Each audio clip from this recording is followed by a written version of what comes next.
Donnons quelques explications sur chaque thème, sur chaque phase de son intervention. D'abord, la prise de connaissance de l'entreprise, c'est quoi? Vous savez, avant de contrôler, il faut aller un petit peu sur place, il faut prendre des renseignements généraux, il faut connaître l'entreprise, son activité. Pourquoi? Pour savoir vers où on va, pour pouvoir mettre en place un plan de travail, pour pouvoir prévoir quels sont les outils les mieux adaptés, pour savoir en fonction de l'activité où sont les points peut-être à risque, etc. Ça, c'est très important. Donc, il va faire quoi? Il va regarder le contexte de l'entreprise. Et il va examiner cette entreprise, elle est soumise à quoi? Au plan juridique, au plan économique, au plan fiscal, au plan social, au plan financier. Il va récupérer l'organigramme, il va récupérer les statuts, le cabis, il va récupérer les comptes des 3 dernières années.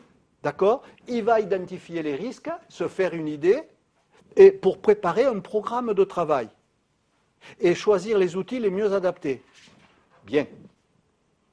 Si on ne commence pas par ça, on va dans le mur, on ne sait pas quoi faire. Alors, par contre, l'appréciation du contrôle interne, c'est quoi? On le développera en deuxième heure, mais c'est quoi? C'est très important.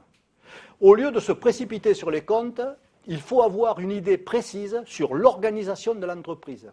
Et une entreprise est toujours organisée en fonction de grands services. On en compte 6 ou 7, selon que l'informatique, vous le mettez dans un service à part, ou si vous mettez l'informatique, un petit bout à chaque service. Alors je vous les cite de mémoire, ces services. C'est achat-fournisseur, client-vente, ça fait 2, immobilisation, trésorerie, personnel, stock. Vous voyez? Voilà les grands services d'une entreprise. Et alors, pourquoi le commissaire aux comptes va s'intéresser à cette organisation? Qui fait quoi? Où sont les instructions? Où sont les sécurités? Qui a la signature? Etc. Parce qu'il part du principe que si dans ces services-là, on est super bien organisé et qu'on a des points forts, on peut avoir aussi des points faibles. Et les points faibles, il va organiser son programme de travail de manière à accentuer sur ses contrôles sur les comptes qui sont liés aux points faibles. Parce que s'il y a des points faibles, il y a des possibilités d'erreurs significatives. Et c'est ce qu'il recherche. S'il y a des points forts, tout est bien cadré, etc., il va quand même jeter un petit coup d'œil. Mais ça sera plus léger au niveau du programme de travail, vous comprenez? Et qu'est-ce qu'il va faire quand il va trouver des points faibles? Il va le dire à la direction, il va faire un rapport de contrôle interne.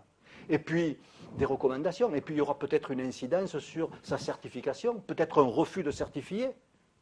N'importe qui peut faire n'importe quoi. La même personne peut commander, peut réceptionner, peut payer, et peut contrôler, mais elle peut faire ce qu'elle veut.